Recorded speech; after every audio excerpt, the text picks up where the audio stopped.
and then the country introduction of the Philippines, followed by a food challenge. And then right after will be the roundtable discussion. Okay? So to start off,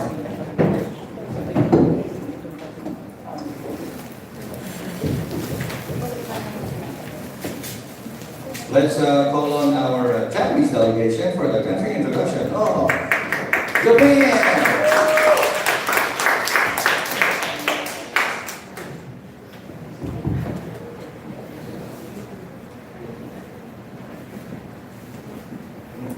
ハロー、ここしなぎ。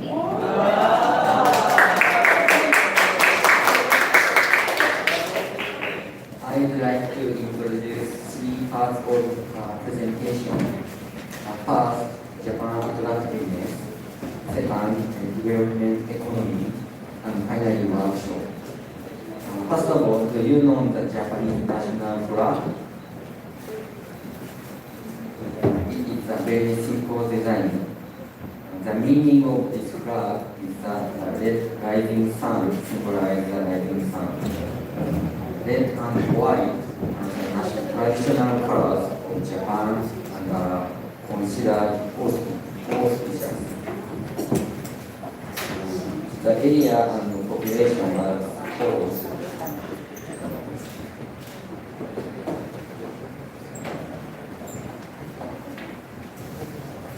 Japan is divided into 8 main regions. There are Hokkaido, Tohoku, Chubu, Kanto, Kinki, Shikoku, Chugoku, Kyushu. 3 universities are participating in this program. Tokai University is here. Wakayama Tohoku University is here, and Wakayama University is here. In addition, the capital of Japan, Tokyo, is here. Japan has 4 distinct seasons. Spring is Japanese is called Haru. Summer is Japanese is called Natsu. Autumn in Japanese is called Aki. And winter in Japanese is called Fuyu. The highest temperature ever recorded in Japan is 41.1 degrees Celsius. The lowest temperature is minus 13 degrees Celsius in liquid. If you turn a wet towel, it becomes ice. This is the video.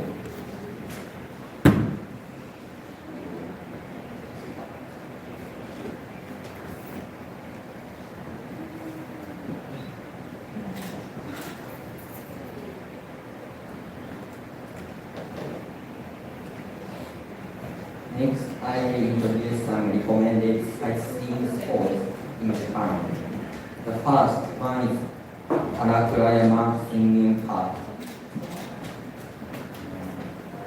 In this spot, you can see both cherry blossoms and Mount Fuji at the same time. The next sightseeing spot is Asahidake.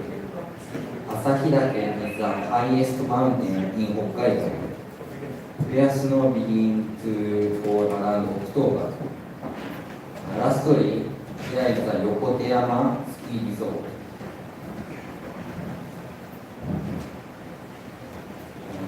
This ski resort is the highest ski resort in Japan. Please see the video I took myself.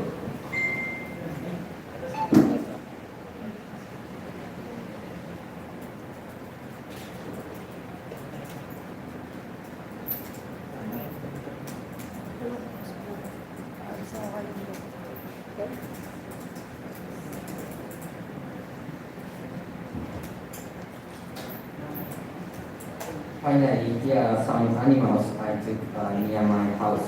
Thank you.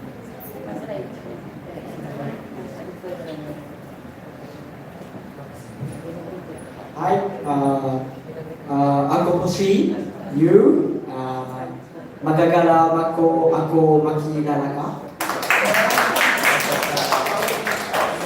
I'm happy to be here with Pogi boys and the Maganda girls today. Yeah, next I will talk about Japanese food. What comes to your mind when you hear Japanese food? Sushi? Ramen? And the others? Onigiri. I love. And then I will talk about three main Japanese food today. And first is sushi. And sushi is sushi. Have you ever eaten sushi? Yes. Actually, I don't like because I cannot eat raw fish. So, but almost all the Japanese people love sushi, and then I know sushi is delicious. Sushi is made by placing sliced raw fish, shellfish, eggs, vegetables, and so on top of vinegar rice, which is then nibu. Japan has a lot of sushi restaurants, and I introduce especially kaiten sushi. You know kaiten sushi? Kaiten sushi is like sushi turns around the table. Yeah.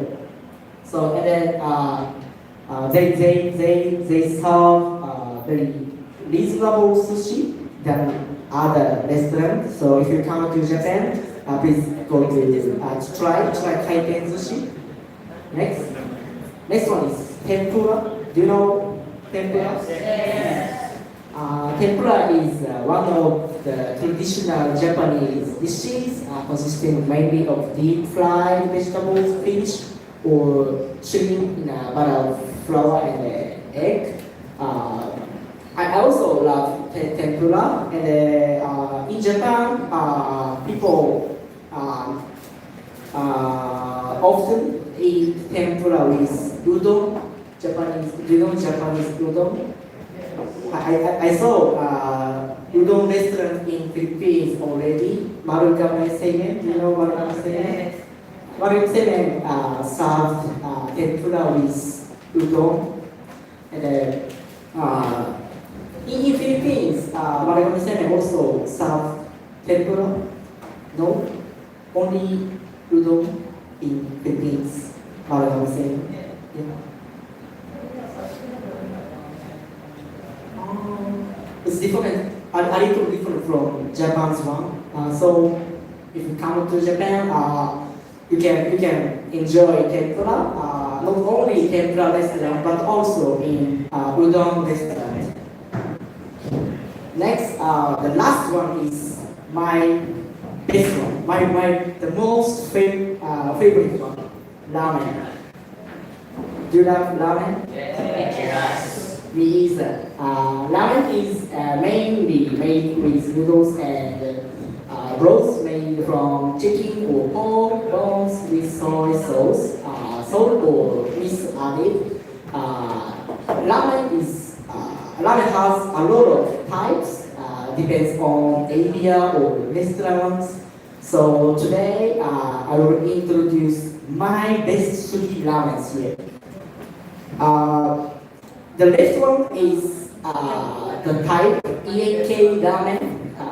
The restaurant name is Kakumeya in Wakayama, our university city. It is so delicious, and I used to go to the restaurant once a week. And the second one is type name is Zero K ramen. It is also in Wakayama, Bodon Seigenjo. You can see vegetable mountain on ramens. If you go there, you must be hungry or starving. And the last one is type maze soba. You can see it is without soup, but it is also delicious type of ramen. It is in Nagoya. It's a middle city, Osaka and Tokyo. So if you come to Japan, please come to Wakayama or Nagoya. Maybe I will guide you to good ramen restaurant. Thank you.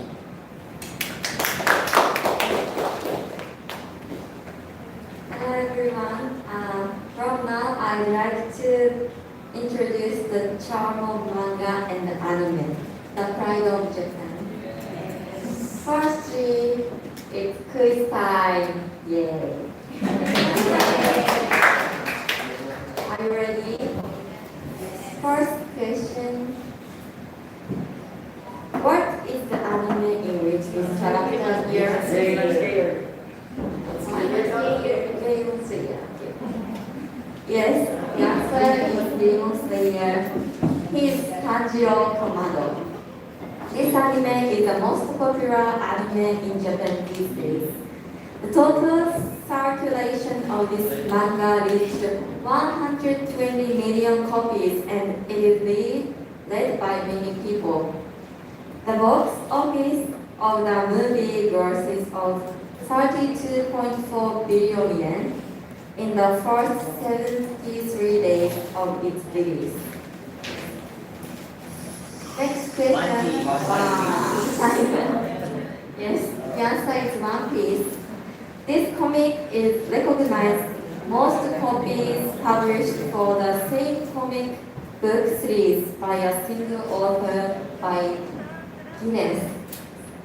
I recently started watching this anime from the first episode, but it will be long. The anime also has been on the air in Japan for 23 years. One Piece is loved for a long time. As you can see, there are many great anime and manga in Japan. So to speak, Japan is a manga and anime superpower. In 2021, the Japanese manga market, paper and digital, reached a record high of 675.9 billion yen. Compared to the North American comic market, which is 280 billion yen, Japanese yen, you can see that the Japanese comic market is so amazing. Japanese manga is not only great, the animation industry market is in 2021 reached 2,742 trillion yen in 2021. Furthermore, there are currently more than 100 animation broadcasts of Japanese television now. It is 15 anime in a day. In conjunction with those, otaku culture has developed in Japan. Otaku represents people who love manga and anime and video games. The center of otaku culture in Japan is Akihabara in Tokyo. In Akihabara, there are anime characters, figure stores, and manga cafe, and so on. If you visit Japan, please stop by and check out. In addition, Japan hosts the world's largest quarterly magazine exhibition. Its name is Comic Market. 590,000 people visited there in 2019. Thus, otaku people make a significant economic impact. Next, let's take a look at the history of manga and anime in Japan. Are there any works you know? In Japan, the manga boom began in the 1950s, and manga and anime has been loved by many people until now.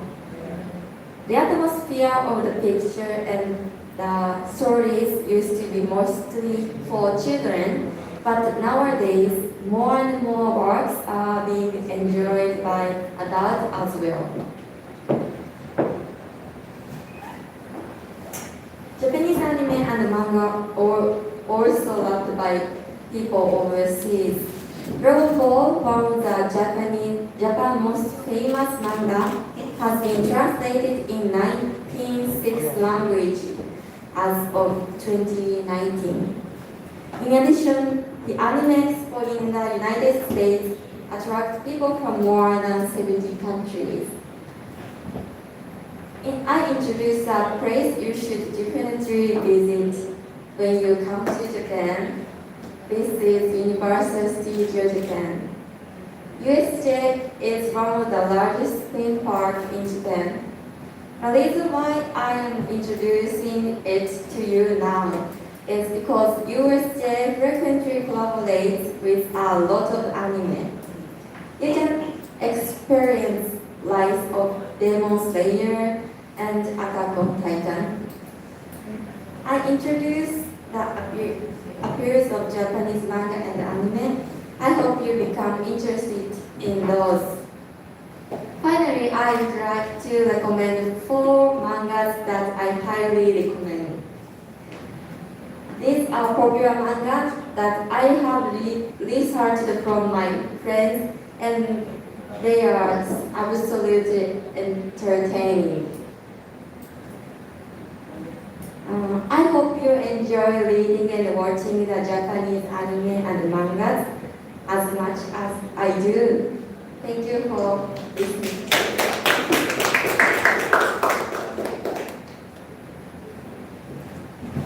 Next is development and economy.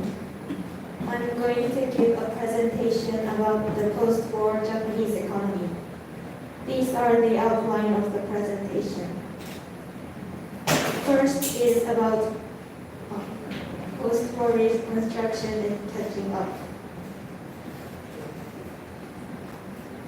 The common purpose of the reconstruction was to catch up with the US and European industrial economies, but the major obstacle was shortage of savings. To tackle the problem, Japanese market system was introduced. Shortage of savings was the major obstacle during post-war reconstruction. The household saving rate was only 10% during the early 1950s, and there was a risk of savings shortage trap where shortage of savings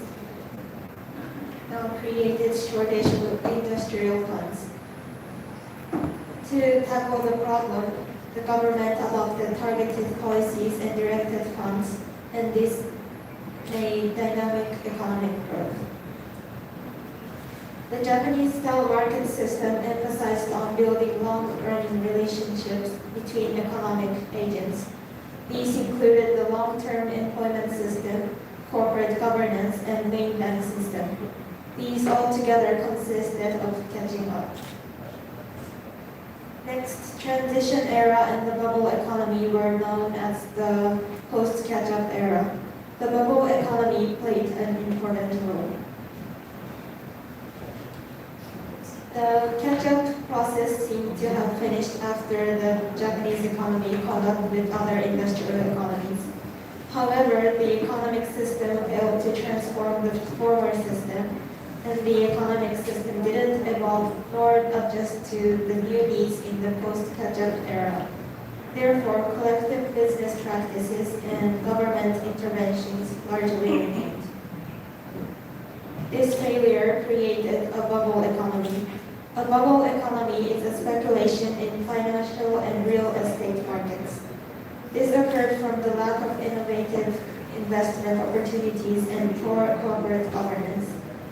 The expansive macroeconomic policies adopted in order to cope with yen's rapid appreciation in the middle of the 1980s.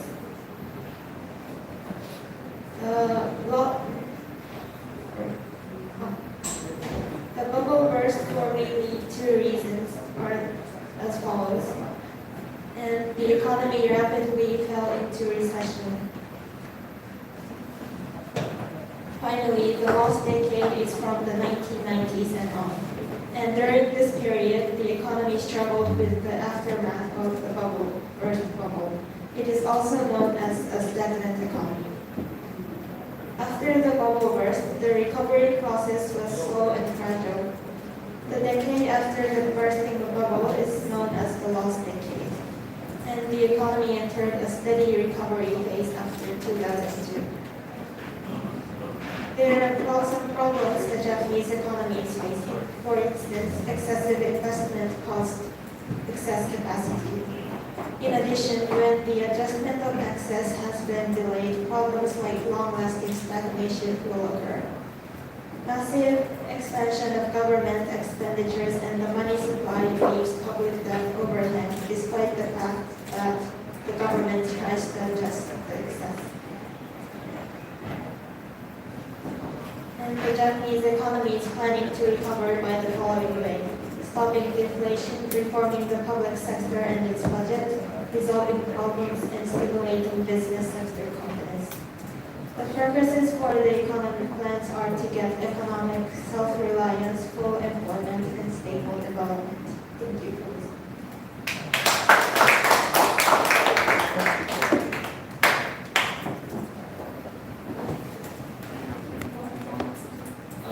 Thank you very much for the time as of your British teacher to give me this opportunity today.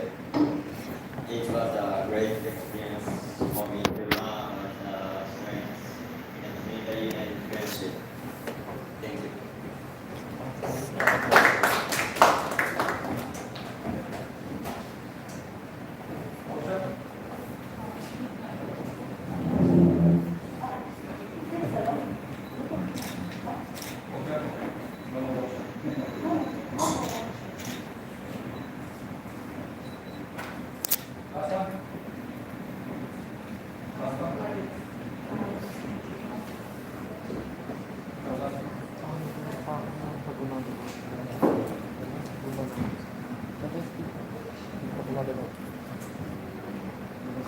Thank you so much.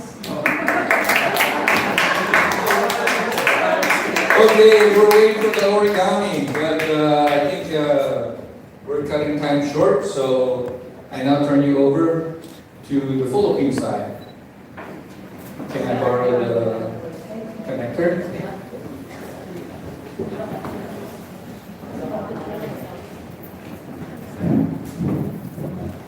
Only two of you will be speaking, right?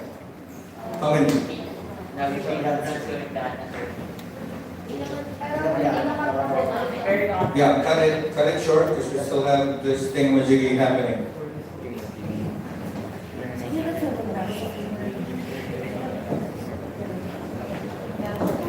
Keep it interesting, okay?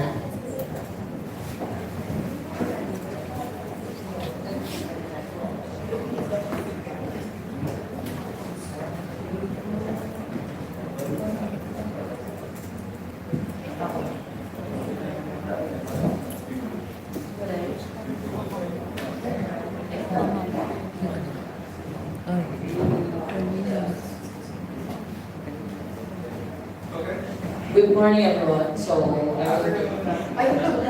afternoon, everyone.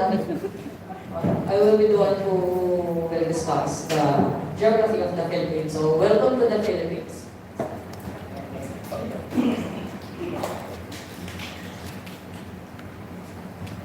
We prepare some key points about our country, Philippines. Philippines is known as Asia's pearl of Orient for richness of its culture and beauty of its landscape. It is discovered in 1521 by Ferdinand Magellan. Its old name is Las Islas Filipinas, coined by Roy Lopez de Villalobos, and then named the country after King Philip II of the Spain, located in Southeast Asia. On the eastern part of Pacific Mediterranean. Our country capital is Manila, Luzon, and religions that is circulating in Philippines is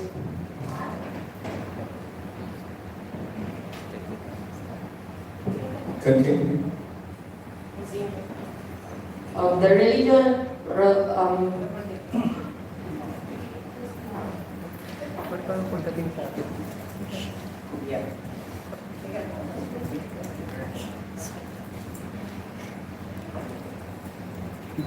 Still on.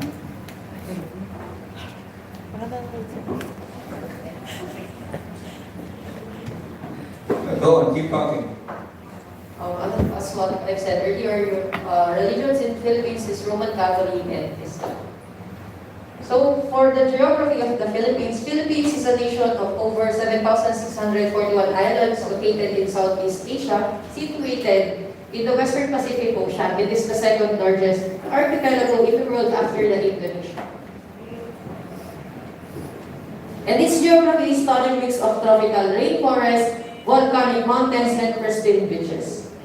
The country is located in the region of Ring of Fire, which is also known as the Pacific Ring of Fire, wherein the Philippines most likely experience volcanic activities as well as earthquake activities. The Philippines is divided into 3 geographic regions: the Luzon, Visayas, and Mindanao. So, for the first island is the Luzon. Luzon is known as the largest island in the Philippines. And this is where the capital of the Philippines is situated, which is Manila. Luzon is known as the mountain regions, even though it is the center of economic and business events in the Philippines. Moving forward, for the Visayas region, it is the smallest island in the Philippines, which is composed by several smaller islands, including the Cebu, Bohol, and Leyte. This region is known for its beautiful beaches and coral reefs, as well as marine diversity, though for this Visayas to be known as a popular place to be. And then the last island in the Philippines is Mindanao, the southernmost island of the Philippines, and it is the second largest island in the country. It is the home for the country's highest peak, Mount Apo, which stands 9,692 feet tall. This island is also rich in minerals such as gold and copper and has thriving agriculture sector. The country's rich geography shaped its history and culture, with many indigenous groups adopting and their unique environments and developing their own distinct traditions and practices. Overall, Philippines is incredibly diverse with a wide range of natural landscapes and unique features, from its lush rainforest and volcanic peaks to its stunning beaches and crystal clear waters, and country has something to offer to every traveler. The country is a treasure trove of natural wonders and cultural treasures waiting to be explored. It is the rich geography has played significant role in shaping history and culture, making it truly unique and fascinating place to visit.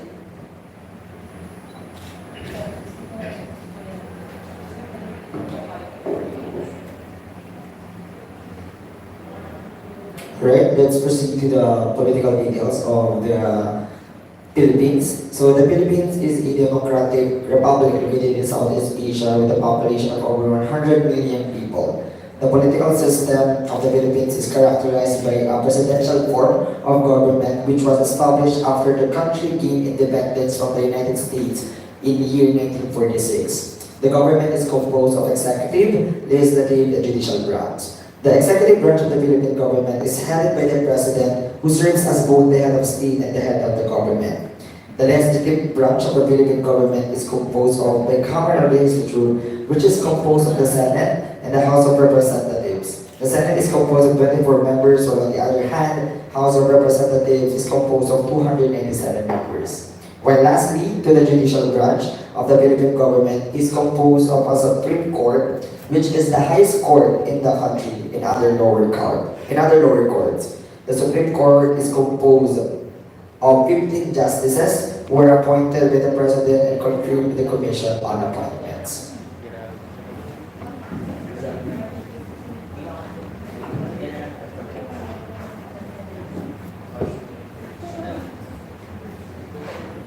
Okay, now let's talk about the Philippines economy. The Philippines is one of the most dynamic economies in the East Asia Pacific region.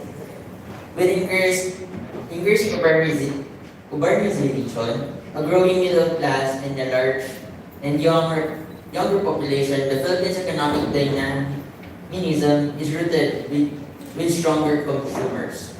Demand supported by a vibrant labor market and robust remittances, having sustained an average annual growth of 6.4% between 2010 to 2019, from an average of 4.5 between 2000 to year 2009, the country is on its way from a lower middle income country to an upper middle income country in the year term.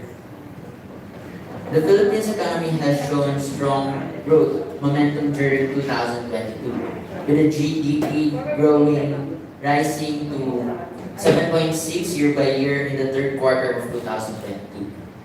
The easing of domestic COVID-19 restriction during 2022 has allowed to rebound the household consumption spending, which helped to drive strong economic growth.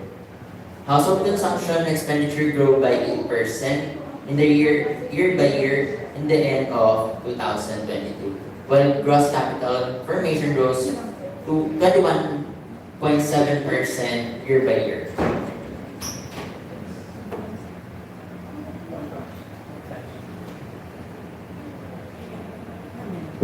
So good afternoon, my name is Rochelle and I'm going to discuss the Philippine social cultural. Among these are strong religious faith, respect for authority, high regard for self-esteem and smooth interpersonal relationships. Philippine respect for authority is based on special honor paid to elder members of the family and by extension to anyone in a position of power. The Filipinos' affection and affinity to leisure, relaxation, and fun activities cannot be altered. These traits are deeply embedded in social richness of the Philippines. The values that everyone deserves to be indulged in relaxation, leisure, and recreation activities are inculcated in every Filipino child through the traditional practices of social cultural practices or celebration, such as numerous kinds of festivals and events, parades, cultural entertainments, religious plays, processions, and others. That's all.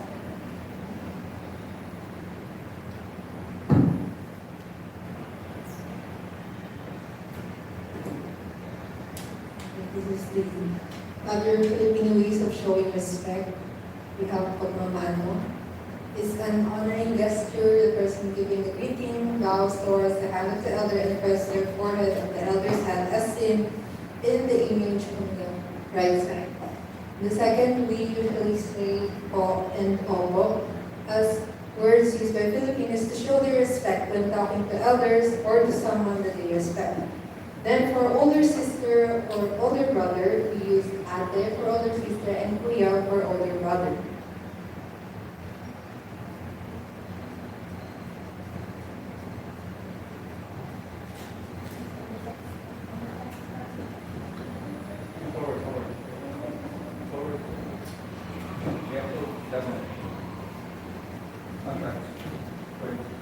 So, good afternoon everyone. I need to continue the report. So here are the famous Japanese individuals with a share of Filipino blood. So can we have the next slide please? So we have Akira Takayasu. He is one of the second son of Mrs. Bebelita Takayasu, a Filipino from Bohol and Cebu, and Mr. Eiichi Takayasu of Ibaraki Prefecture. We do have Laveri, one of the mother of a Filipina and a father of Japanese. Can we have the next slide? Next one will be the Marcin Takayashi. He's one of the Japanese actors and a model of Japanese and of Filipino descent, was born on November 8, 1987.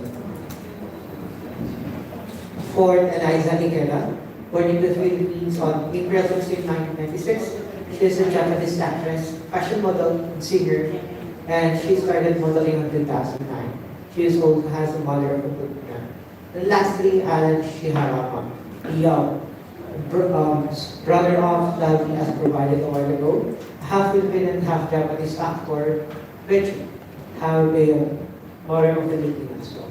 So here are now the following famous Filipino individuals.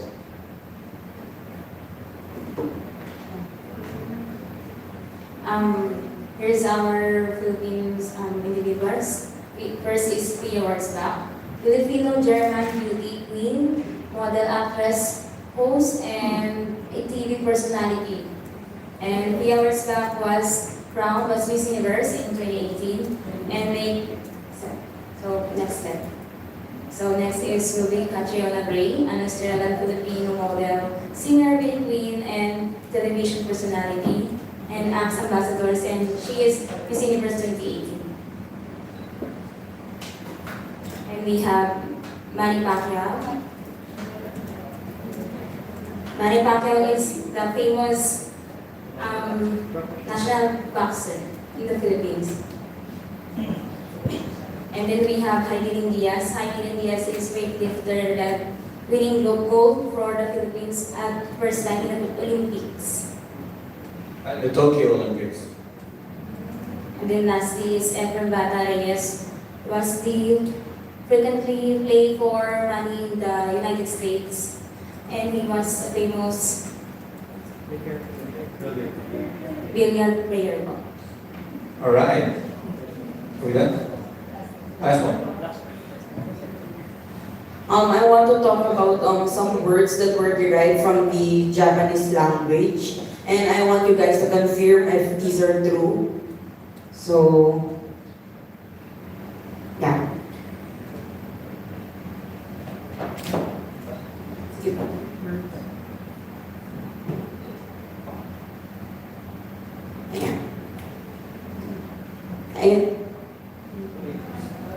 And some Filipino words that came.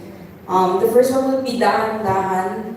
In Japanese, it's dan-dan, and it means slowly or gradually. Is it true? Then next one is dorobo. We call it in the Philippines as mangdorobo, and in Japanese it's also dorobo, or it means thief or robber. Next is kaban or kaban, meaning, while in Filipino it means sack of rice, in Japanese kaban means bag. Next would be kampay. Yeah, we all know kampay means cheers.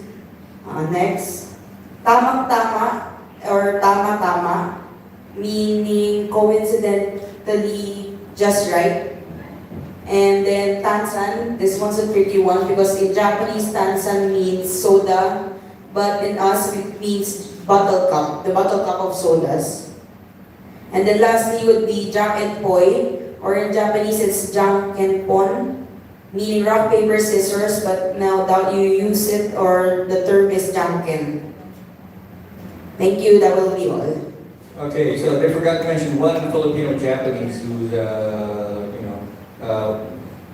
got famous a couple of years ago. Yuka Sato, she was Filipino Japanese won US PGA Open. Okay, so to continue, right in front of you are some Filipino delicacies, and they will demonstrate on how to eat it. So if you could just peel off the cellophane. You can open it. So we're going to start with the mango. The mango. So it's a green mango. It's not a ripe mango. It's still a unripe mango. So they usually eat it. They dip it first in the shrimp paste, and then they taste it. You can share. I know you can't finish all. You just ate a lot. So it's just for tasting. So Regina will demonstrate how to eat it. Regina, come on, you can take two. So you take one piece, you dip it, and then you take a whole bite. She likes more the shrimp paste. She doesn't like the mango, she just likes the shrimp paste.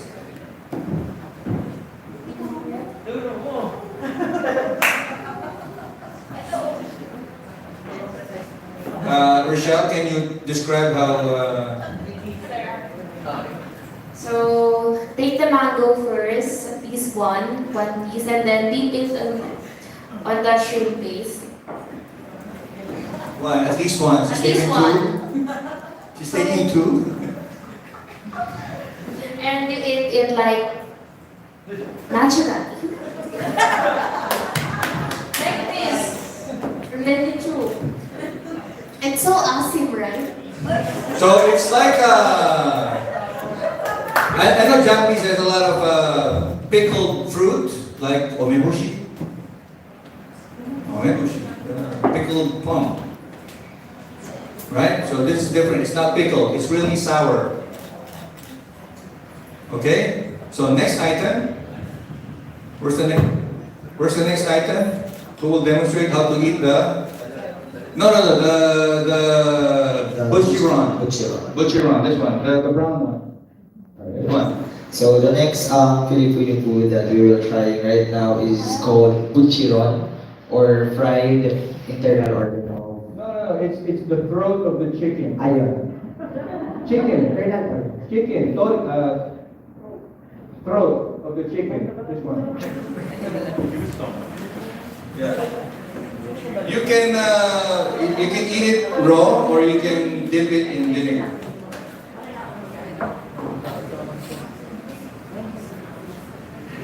There's vinegar there. You dip it in the vinegar. Vinegar. Just like sushi. Just dip it lightly. Then you eat. Mukbang.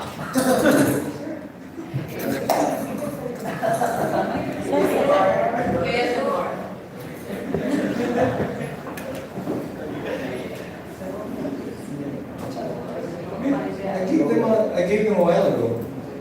They transferred it. I gave to... they don't like it. Okay. They're still full. Okay.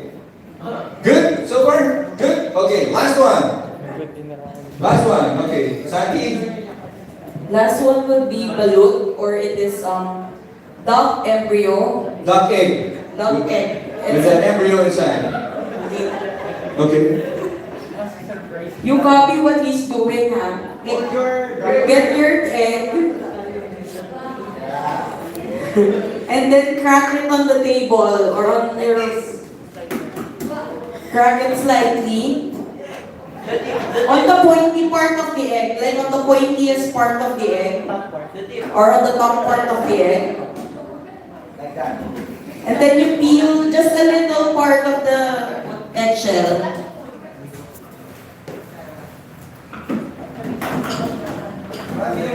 Have you peeled it already? If you peeled it already, just hold it tight because there's soup. There's actually soup inside. Okay, now you drink or you sip the juice inside the egg. Kampai! Yes.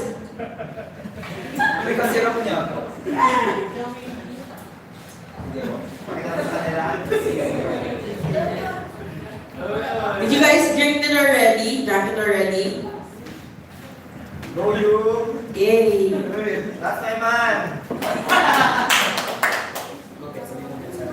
Okay, now you open the egg like half through. You need to remove shells half through the egg so you can see the duck looking at you. You can see Donald Duck looking at you.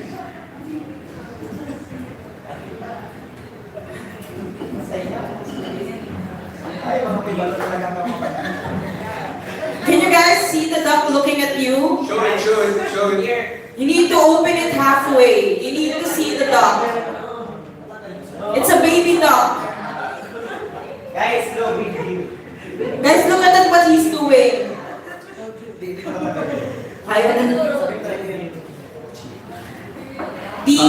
The white and black part, that's the duck. And then the yellow part is just the yolk of the egg.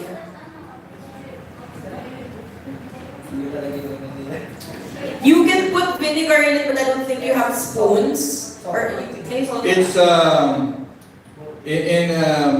when you donate blood. Okay, so you donate blood to Red Cross, something like that. Red Cross, you donate blood. After donating blood, you take one balut and one beer. So for Filipino, if they donate blood, they take one balut and one San Miguel beer. For Japanese, when they donate blood, they take one balut, or they can choose between Asahi or Kirin. Do you guys like it? Alright. Okay. There's a very hard white part. Go! Yeah!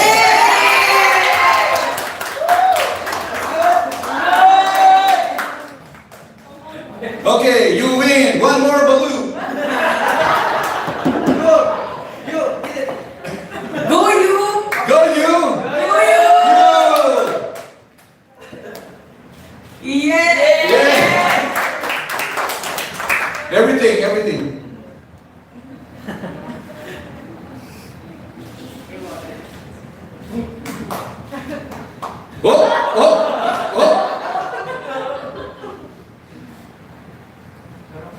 Smile. Okay, winner, one more balloon for you.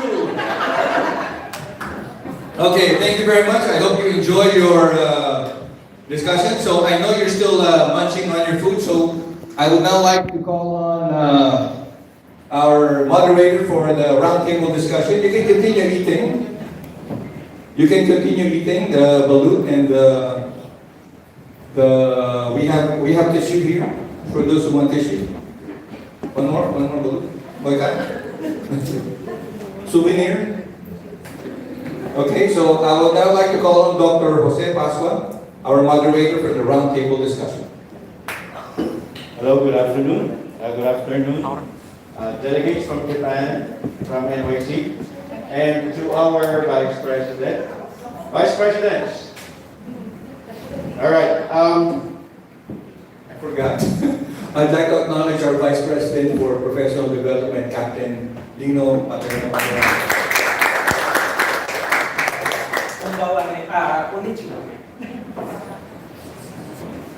All right. So, I remember it one time when I was in high school. I was reading some Japanese books, and one of my teachers asked me, "Do you know Pink 5?" I was thinking, who was that Pink 5? But it turned out to be one of the characters of Bioman. So that was in the 1980s when we were focused with different Japanese cartoons. And aside from that, we also had Bold the Spy. And Bold the Spy was also my childhood robot in the 1980s. Japan and the Philippines, of course, share very important culture. And we at the north, we hail from northern Luzon. My grandfather is half Filipino and Japanese. One fourth. He has a Japanese blood. And with that, Japan is not new to us in our family. Just like AMS. We consider AMS as a family, and we also include Japan as part of the quest for developments in academia. Now, with the nature of the geography of the Philippines, just like the geography of Japan, we are both archipelagos. And being archipelago, we need to protect our territory. And our territory,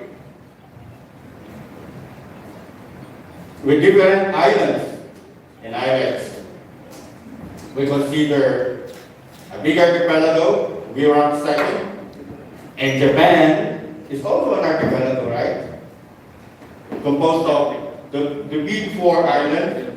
We have Hokkaido, Honshu, Kyushu, and Shikoku, right?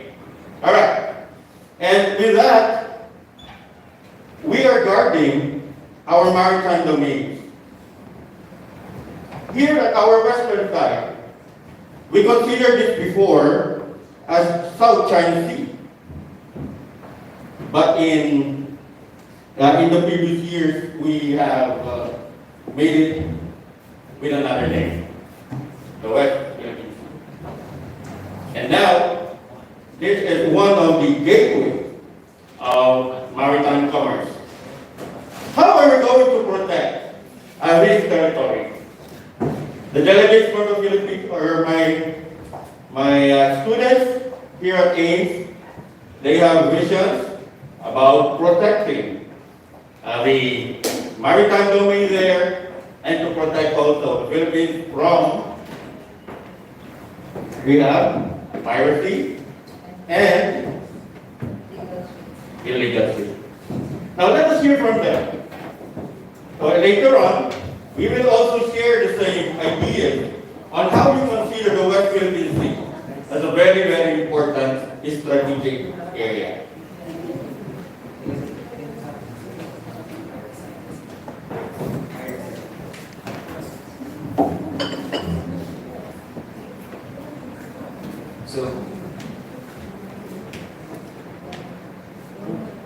So good afternoon to all. With the theme development and economy, and the topic is how to prevent the problem of pirates and illegal ships appearing in territorial waters. So we all know that Philippines is an archipelagic country. Also, Japan is an archipelagic country. Whereas there's always piracy happening. We cannot prevent it or change it because it's already a nature. Therefore, strengthening the maritime law enforcement was the top priority of each country. The Philippine Coast Guard, or the PCG, has been given the mandated to enforce maritime laws and regulations.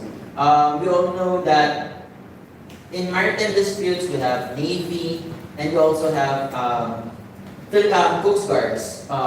Those navies are for war, and also, but they can also help in the disputed island, including the prevention of piracy and apprehensions of illegal ships. The PCG conducts regular patrols, inspections, and boardings to ensure compliance. In collaborations with international partners, the Philippines work with other countries, including the United States, Japan, and Australia, to share intelligence and coordination efforts to prevent piracy and illegal ships.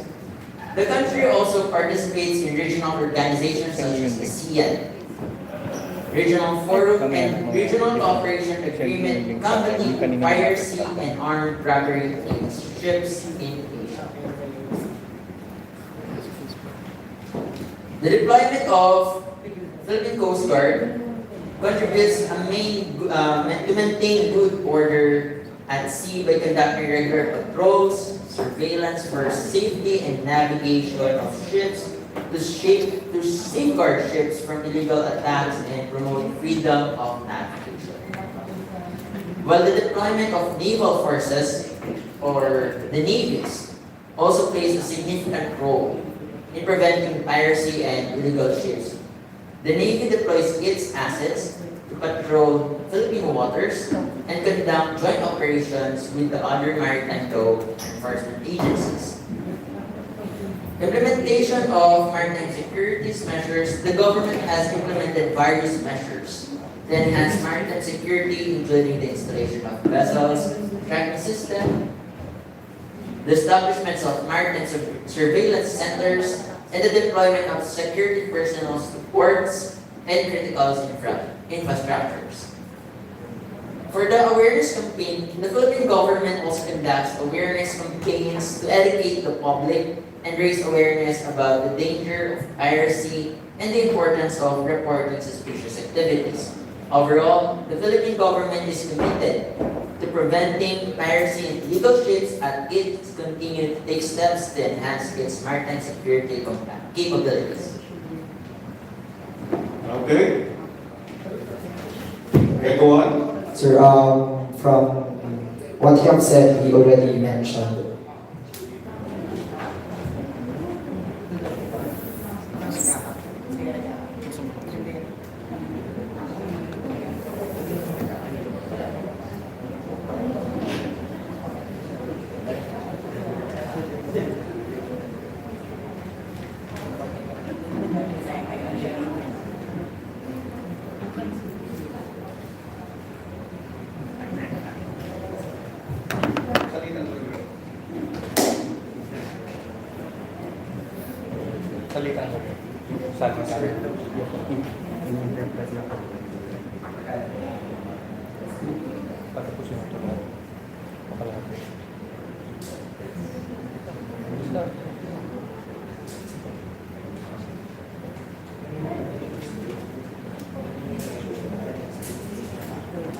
Okay? So we go on, come on. From what he mentioned, he already mentioned all of the measures that the Philippine government is doing to prevent piracy. But before we proceed on that, let us first discuss what is piracy all about. Piracy. Maritime crime is a worldwide problem and can range from people smuggling to drug trafficking, but in the past decade, we have seen a surge of piracy in certain regions of the world. Ships piracy is a significant issue in the Philippines, and it has been growing concern for the country's maritime industry. Piracy is defined as any attack upon or seizure of any vessel, or the taking away of the whole part or thereof of its cargo, equipment, and the personal belongings of its complement or passengers, irrespective of the value thereof, by means of violence against or intimidation of persons or force upon things. By means of violence or intimidation or force upon things committed by any person, including the passenger or maybe the member of the complement of the said vessel. It poses a severe threat to the safety and security of maritime transport as well as the lives of the seafarers. The Philippines is one of the countries Southeast Asia that is frequently targeted by the pirates. The Seas, located between the Philippines, Malaysia, and Indonesia, is known to be the hotbed for pirate activities. Pirates in this region typically targets vessels passing through the area, usually armed and organized, and they employ various tactics including hijacking, kidnapping, and theft. The hijacking of ships is a common tactic used by pirates in the country, with many vessels being taken hostage for ransom. Pirates also target crew members, often kidnapping them for ransom or forcing them to work as slaves for their fishing boats. All right.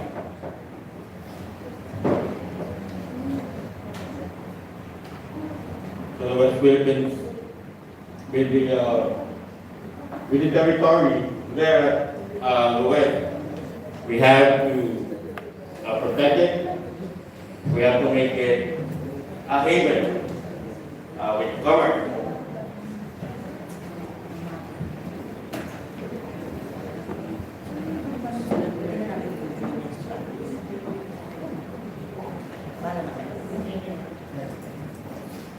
Few people will have heard of it, and it has barely made the global headlines compared to key waterways such as the Malacca Strait, but the Cebu-Salaba Sea, encompassing the waters around Indonesia, Malaysia's eastern Sabah state, and the Philippines, has become an area of growing concern.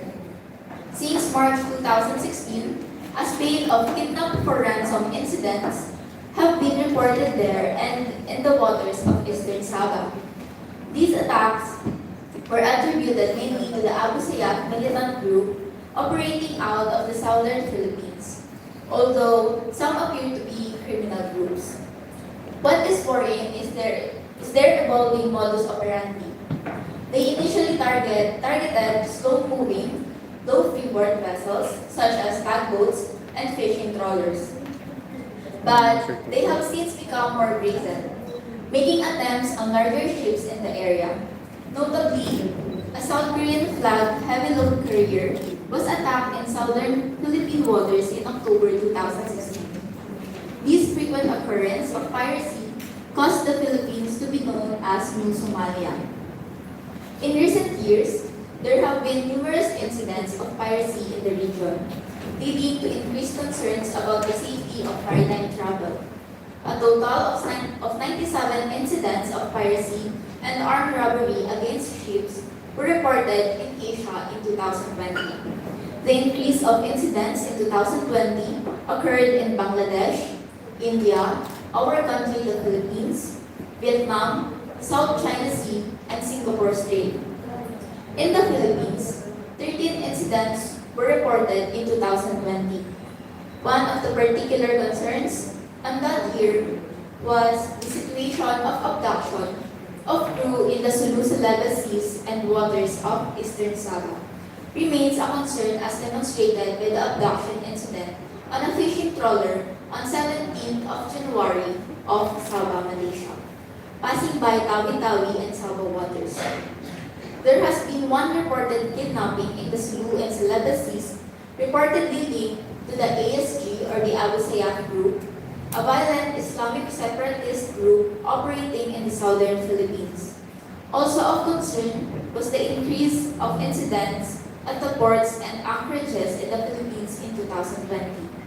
A total of 13 incidents were reported in 2020 compared to 7 incidents in 2019.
To address the aforementioned issues, the Philippine government has enacted a number of laws and initiatives aimed at preventing piracy and improving security in the country's waters.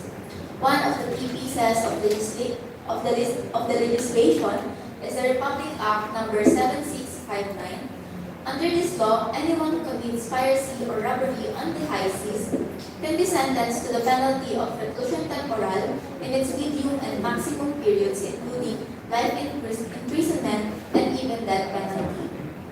However, in August of 1974, Presidential Decree number 532, known as the Anti-Piracy and Anti-Highway Robbery Law of 1974, was issued, punishing piracy in Philippine territorial waters. Thus came about two kinds of piracy. First, which is punishing piracy in Philippine territorial waters. Second is punished under the Presidential Decree number 532 if committed in the high seas. Amending Article 122, Republic Act number 7659, included therein piracy in Philippine waters, thus replacing Presidential Decree number 532 as amended. The article now punishes piracy whether committed in the high seas or in Philippine territorial waters, and the penalty has been increased from reclusion temporal to reclusion perpetua. To everyone's information, reclusion perpetua is the incarceration from 20 years and 1 day to 40 years, while reclusion temporal is incarceration from 12 years and 1 day to 20 years. Thank you.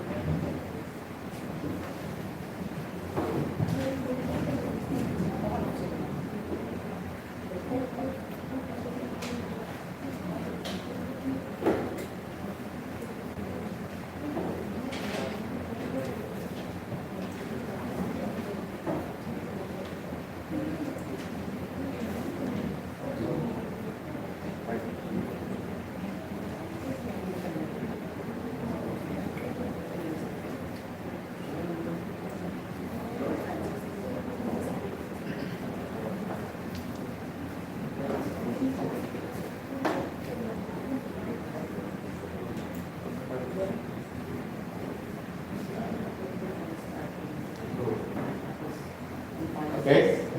Continue. In addition to the aforementioned law, the government has also implemented a number of initiatives to improve maritime security in the region.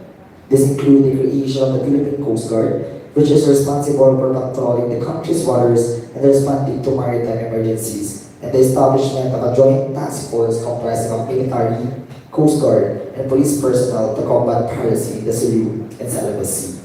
The Philippine Coast Guard, or the PCG, and the Philippines Navy have increased their patrols in the waters surrounding the country to deter pirate activities. The PCG and Navy regularly conduct joint maritime patrols and to provide escorts to commercial vessels passing through high-risk areas.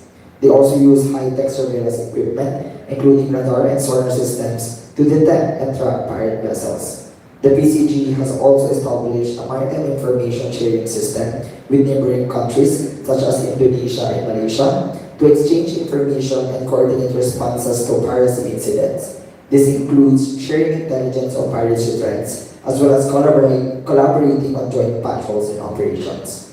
The Philippines is also part of the Regional Cooperation Agreement on Combating Piracy and Armed Robbery Against Ships in Asia, or also known as the RICAA. It is the first government-to-government agreement that addresses the influence or the incidence of piracy and armed robbery in Asia. The RICAA initiative aims to enhance multilateral cooperation among 16 regional countries, including the Philippines. This agreement aims to promote and enhance regional cooperation to prevent piracy and armed robbery against ships. In result, no incident of abduction of crew by the AMS group or the ESG that she mentioned a while ago was reported in the celibacies in 2022. The Philippine Coast Guard has downgraded the presence of the remains of the ESG in the area. The threat of abduction crew for ransom in Sulu and Tawi-Tawi still remains. So, despite these efforts, piracy remains a persistent problem here in the Philippines, and more needs to be done to address the root causes of the issue. Some experts believe that poverty and economic inequality in the region may be contributing factors to the prevalence of piracy, and that addressing these issues could help to reduce the incidence of piracy and improve the safety of maritime travel. Overall, piracy is a serious issue here in the Philippines, and the government and the international community must continue to work together to address the problem and of course to improve the security of the country's waters. That will be all, sir.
Continue. Good afternoon. We would also like to discuss about the stand of the Philippines against the Spratly Islands. The territorial dispute over the Spratly Islands involves several countries, including the Philippines, China, Taiwan, Vietnam, Malaysia, and Brunei. While each country has its own historical and legal claims over the islands, the Philippines asserts its sovereignty over some of the features. Number one would be our historical claims. The Philippines has a long-standing claim over some of the features of Spratly Islands. The country's historical claims are based on the fact that the islands have been used by Philippine fishermen for centuries. And it was first discovered by Admiral Tomas Cloma in 1956. We would like to also talk about several international agreements that address piracy and illegal ships in territorial waters. First one would be the UNCLOS, or the United Nations Convention on the Law of the Sea.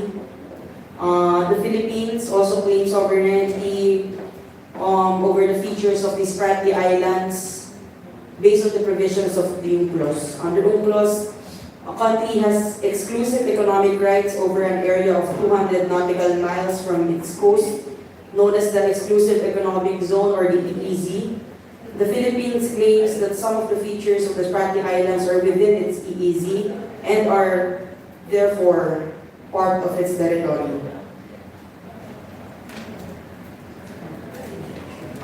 All right, go on.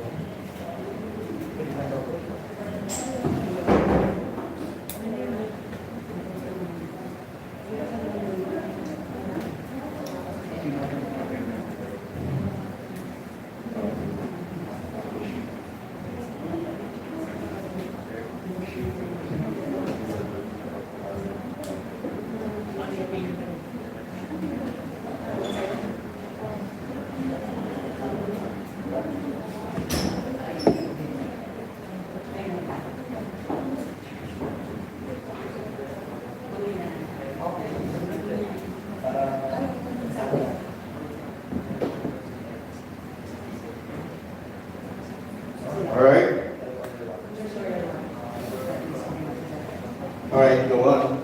Next will be the International Maritime Organization, or the IMO. This UN agency is responsible for regulating, shipping, and promoting maritime safety and security. The IMO has developed several conventions, including the International Convention for the Safety of Land and Sea, which is SOLAS, and the International Ship and Port Facility Security, ISPS Code, which is addressed piracy and other security threats to shipping.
All right.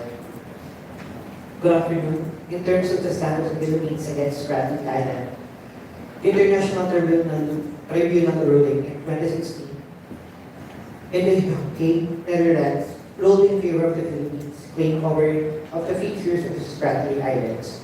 The tribunal found that China's 9-dash line claim in South China Sea was invalid, that China had violated the Philippines' sovereign rights in the EEZ by building artificial islands and interfering with the Philippines' fishing and oil exploration activities.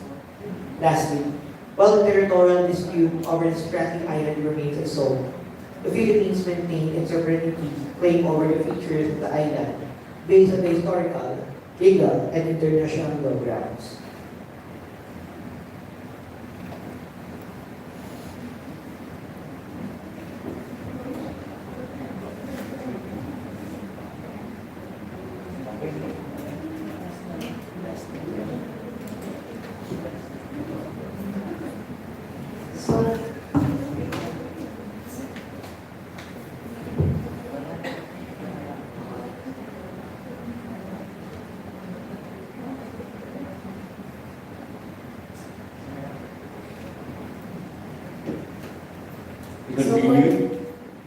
So for the information of all, about 5 of the vessels that are being used by the Philippine Coast Guard are made by Japan. They are the Kunigami class vessels named as Balchara Aquino, Teresa Magbanwa, Suluan, Tubataha, BRB, and Cape Atlantic. So that would be all. Hey everyone.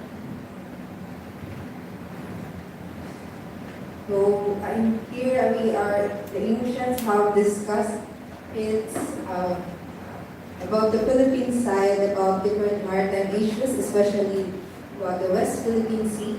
Then we also mentioned about different measures that our country or government is doing and implementing from before and as of now. So, thank you everyone for listening and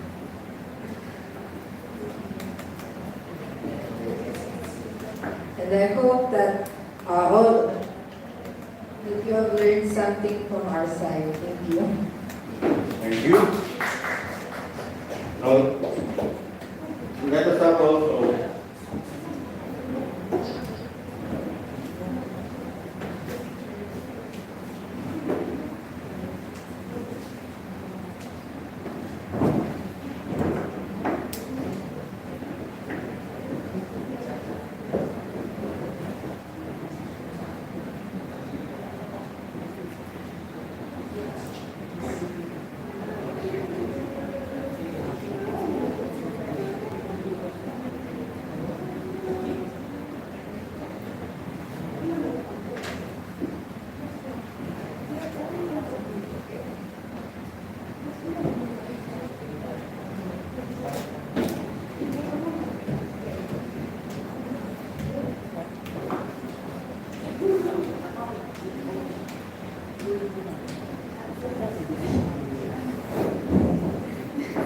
for your explanation.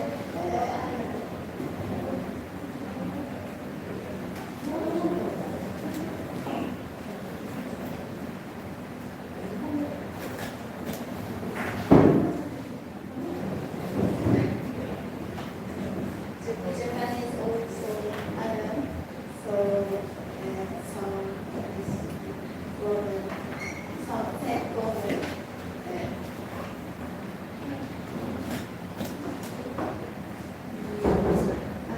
I learned in my university,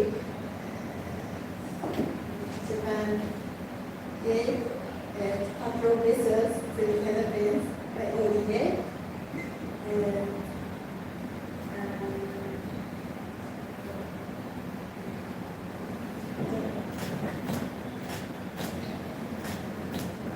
Japan is also the city, so services by city. So many other countries, people like China are North Korea and Russia people come to Japan.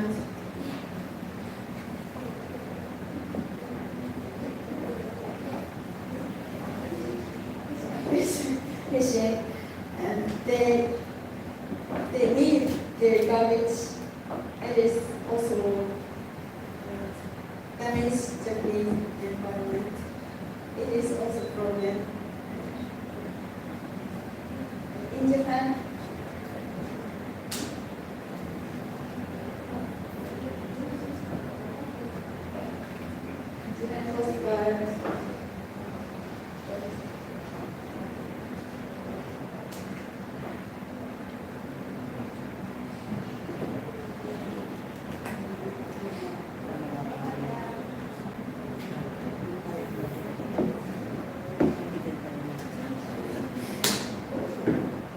Coast Guard are watching our country easy, and to illegal business.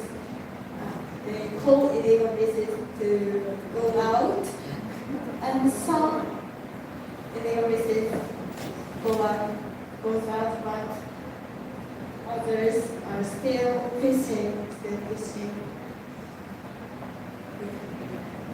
So in Japanese Coast Guard, I think Japanese Coast Guard should use international law to experiment Japanese industry.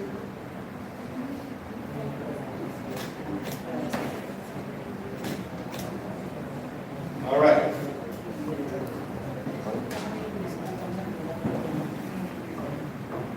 I want to talk about my country problem.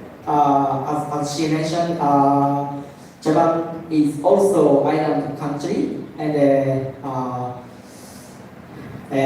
Japan has a small island in north, east, and southwest, but actually 3 islands has already landed other 3 islands, and some of islands already invaded by other country. For example, in my hometown Hokkaido, Hokkaido had 4 islands north area, but after World War II, Russia invaded that island, and they are still there. So people who lived there lost their home island. It is a serious problem in my hometown, and people fight against long time against Russia. And also the southwest area, China comes to island, or South Korea also comes one of island, and then if Japanese ship close, they use guns. Even our island, they are there, and then they use gun to prevent us reaching. It is serious, but I think it's a law or constitution problem in Japan, because Japan cannot attack other country after they attack, because we can only defense. So if they invaded, they do not attack, we can not do anything, only war. So China or South Korea easily landed on our island. So for solving this type of issue, in my opinion, we have to change our constitution or law. So I think island country has similar or same problem. Thank you. So Article number 9 of Japanese Constitution states we don't have military.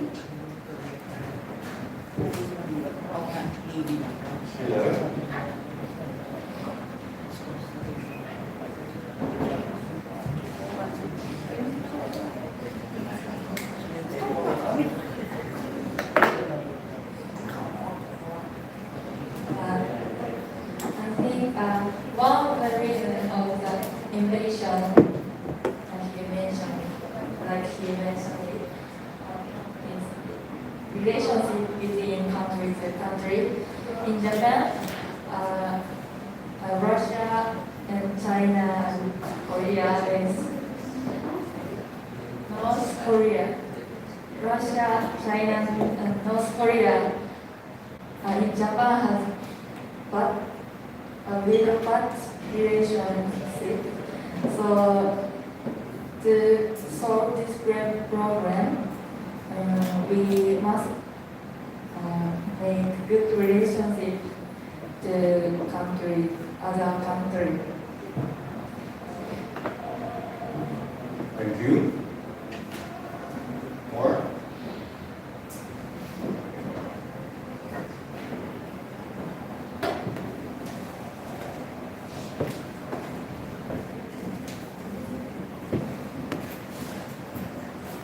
In my opinion, it's too difficult problem in Japan, especially Hokkaido's four small islands, Russia.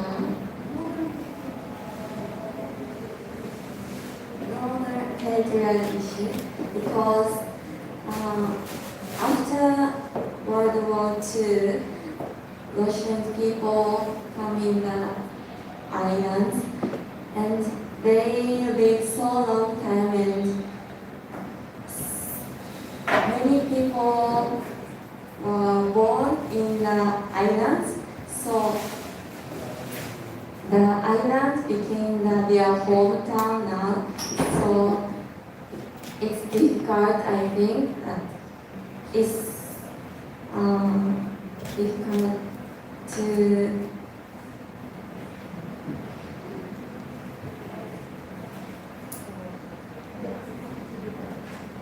it's too difficult to ask to return from Russia because their hometown became so, I think.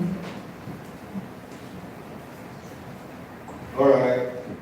Still have.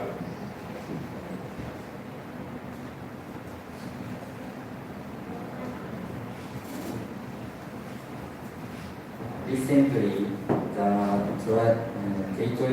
territorial dispute between Japan and China has caused both the Philippines and Japan are island countries. So I think it is a common problem. However, I think one of the problems in Japan is that young people are not interested in these issues. Therefore, I think it is important for Japanese people to know that this kind of problem is happening. And also, the Japanese self-defense force is like Japanese army are more united than in other countries. But in situation where they have not done so in training, the unite of the self-defense force declines. Thank you.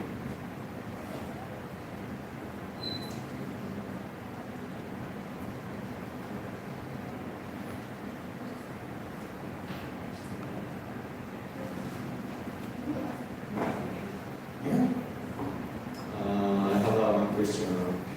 How much do Filipinos know about the Chinese streets?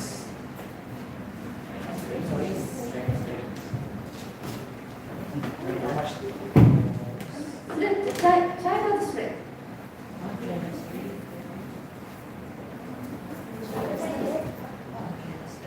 Do you know?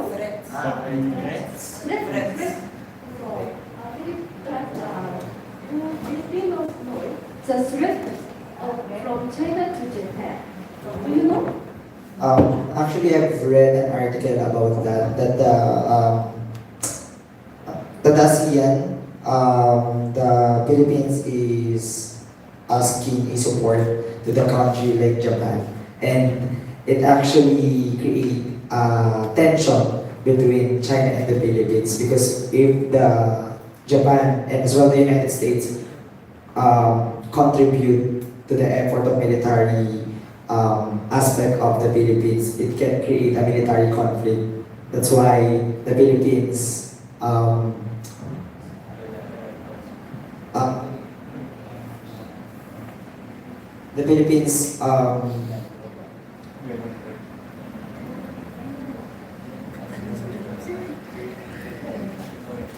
declined for not to have a war because it creates a tension between military conflict.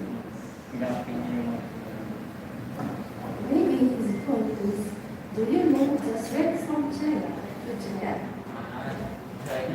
Threat from China to Japan. The threat of China, not the right of China, the threat. Threats of China to Japan. As what they've said, China also tries to claim several islands or properties from Japan, like what they are doing to our country.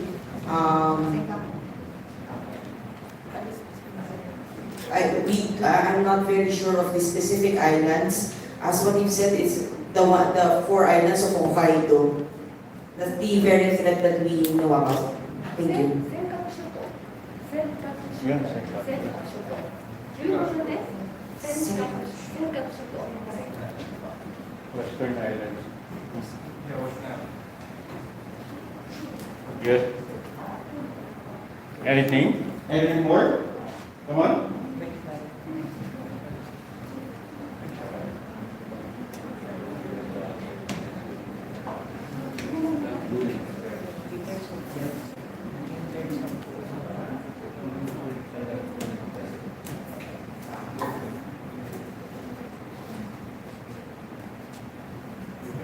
Questions? You also have questions? Yes. Questions of? Then I would like to ask your question to them. You've stated a while ago that the Japan defended those islands. We all know that the military power of Japan is very strong. Why Japan were not able to? There's a law that Japan cannot have a military. They have a navy and they have a coast guard. They don't have an army.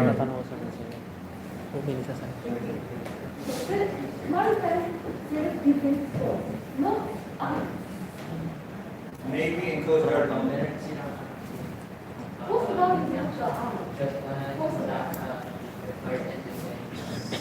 Yeah, they have the Japan Japanese Navy, and they have the Japanese Coast Guard.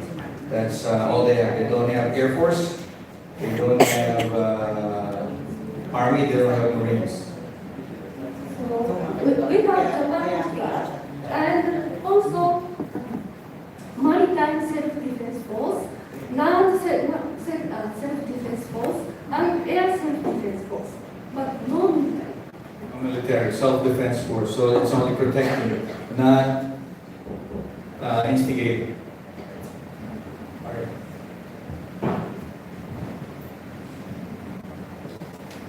Here you go. We would like to also add that with your question that what are the difference? One also would be that both our country, the Philippines and Japan, are alliances of the United States of America. That's why China, picks up or bullies these countries. I think. Thank you. Thank you. Info? I'd like that information. During the recent visit of President Ferdinand Marcos Jr. to Japan, and he met with the Prime Minister and the Emperor, so they had discussions on maritime security. So they are developing a program for joint cooperation on agreement in exercises in how to patrol maritime security in both the Philippines and Japan. And aside from the other agenda they talk about, which is, of course, economy and development, which is part of our theme this afternoon. Thank you. Good. All right. We can conclude this.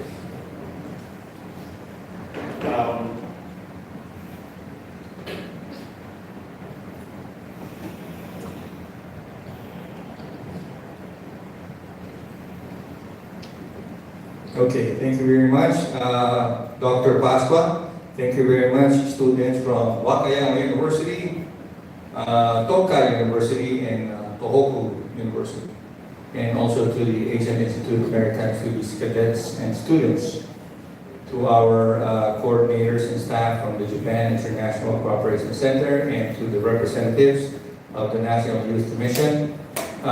We'd like to give you a very good congratulations and a round of applause for each and every one.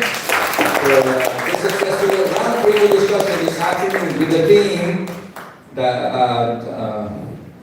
development and economy, on the topic of preventing piracy and the issue of illegal ships appearing in territorial waters.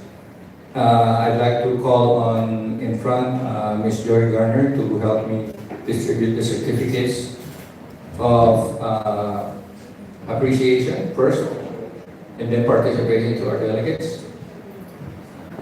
The certificate of appreciation is awarded to Dr. Jose Pascua for his sharing his knowledge and expertise as moderator to the roundtable discussion during the event JENYSYS Outbound program for university students with the Team Development and Economy, signed by Roger Munger, Dean of Center for Student Services. Yours truly, Executive Director and Vice President for Student Services, Janet Abridjan.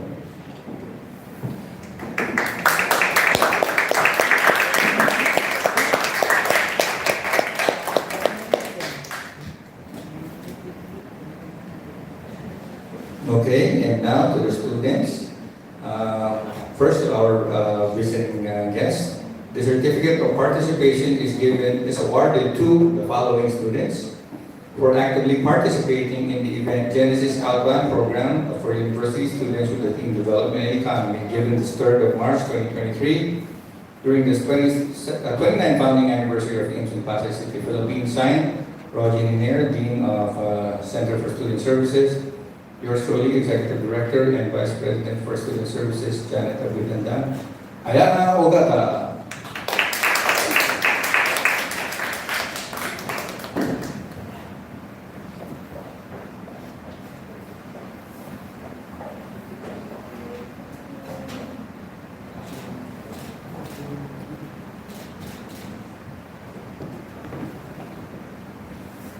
Thank you.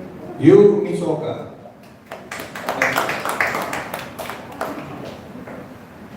Sena Odino.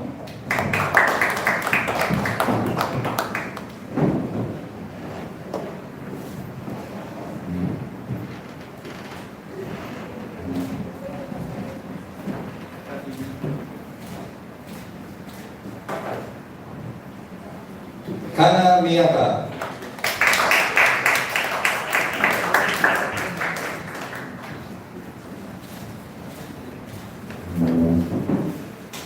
Sayuka Toshihiro.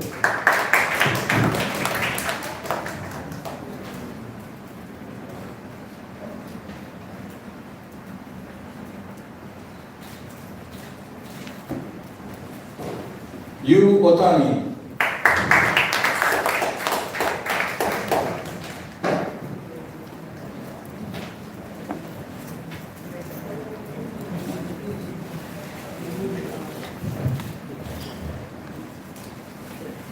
Hokuto Hirano.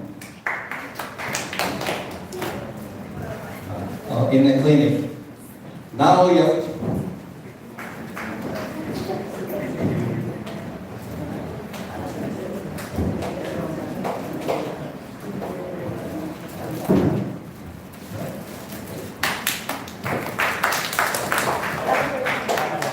Nagi Katagiri.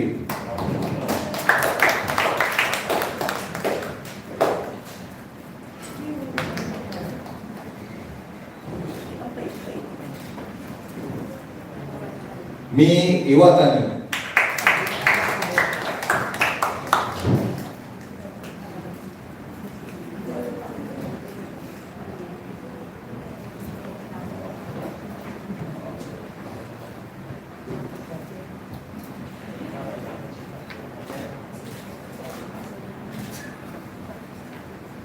Norlene and Aguilar.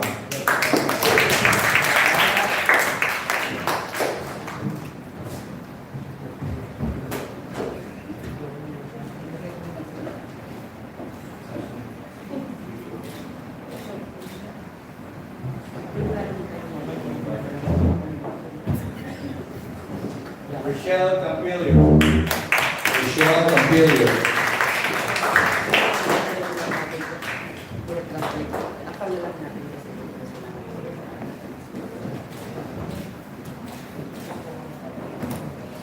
Azanet Bianca Espino.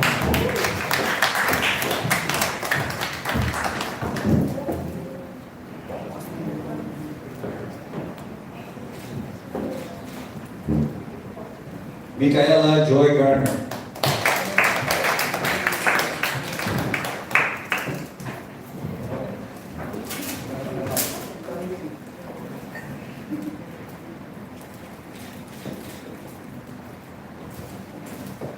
Regina Marley Hiner.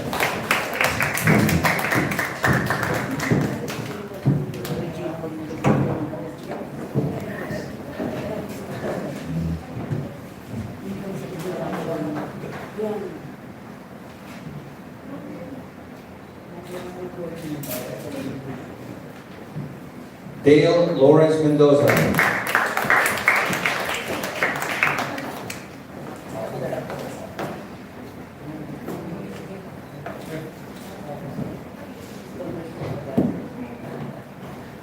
Shil Jane Narciso.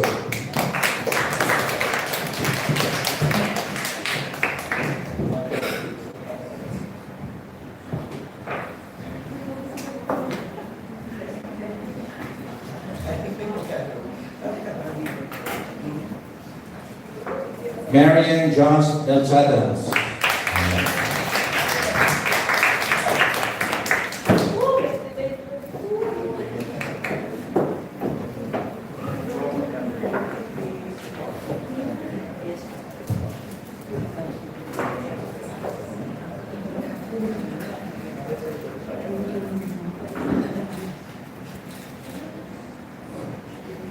David Rafael Ramos.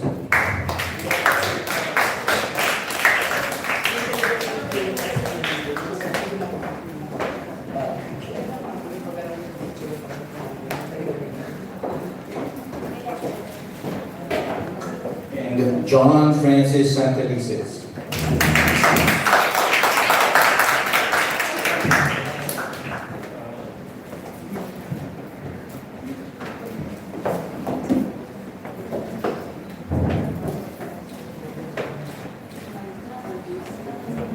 Okay, thank you very much.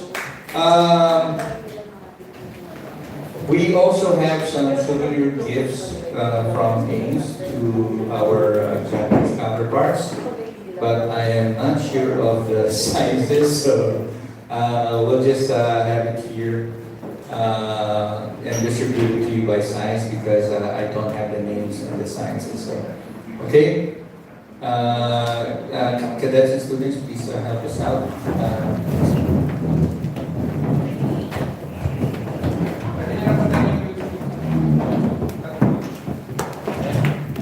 Let's bring it down here. Okay. Also. Okay. So wait. There's one there in the middle that's small. Can you check which one is small, the one in the middle? The others are large and medium. Okay, so one person holds the large, so you put it in one stack here. There's only one small there.